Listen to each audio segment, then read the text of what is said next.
কাজ কাম শেষ করে এখন বের হইলাম। ডিউটির পোশাক এখনো গায়ে আছে, তো প্রতিদিনই ডিউটি চলেই।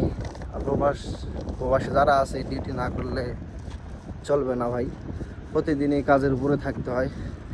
কাজের উপরে কোনো ওষুধ নাই। আর কাজ করা ভালো, কাজ করলে শরীরও ভালো থাকে, মনও ভালো থাকে। আপনি যখন পরপর 2-3 দিন ঘরে বসে থাকবেন, দেখবেন যে বসে থাকার কি জ্বালা, এমন একটা খারাপ লাগবে শরীরটা, একদম একদম মনে করেন যে ভেঙে যাওয়ার মতো।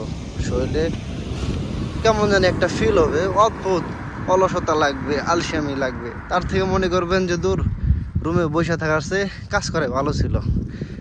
এরকমটাই হয়, দেখবেন যারা হঠাৎ বেশি ছুটি পায়, যারা রেগুলার কাজ করে হঠাৎ করে বেশি ছুটি পাওয়া যায়, তাদের শরীরের অবস্থা দেখবেন ভালো লাগে না। স্বাভাবিক, এটা কম বেশি সবার হয়। যারা প্রতিনিয়ত কাজের উপরে থাকে তাদের শরীরে এরকম হয়, ভালো লাগে না বেশি বসে থাকলে। কাজ করলে মন ভালো থাকবে, শরীরও ভালো থাকবে, প্লাস টাকাও পাবেন, সব দিক দিয়ে ভালো। এই জন্যে কাজের উপরে কোনো ওষুধ নাই।